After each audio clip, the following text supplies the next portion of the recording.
Welcome to Eswatini Politics. My name is Thembinkosi Moisan.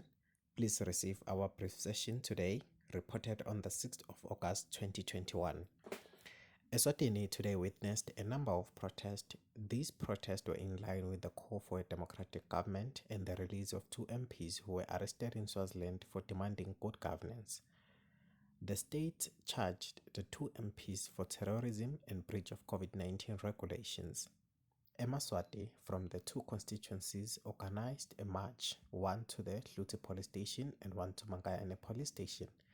Their marches were themed Operation Surrender, which was an act of giving themselves to the state police in exchange of the 2 MPs.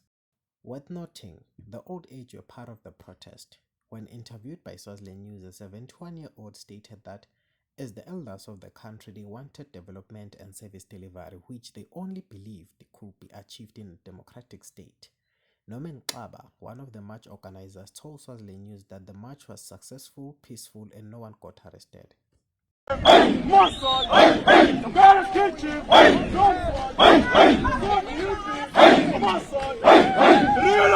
On another report, the Trade Union Congress of Swaziland TUCOSWA organized a march to Parliament to deliver a petition demanding that the Parliament should debate people's demands, legislate a process towards a genuine political dialogue, decent jobs, removal of army from streets, and the United Nations investigation of the death of civilians which occurred during the political unrest.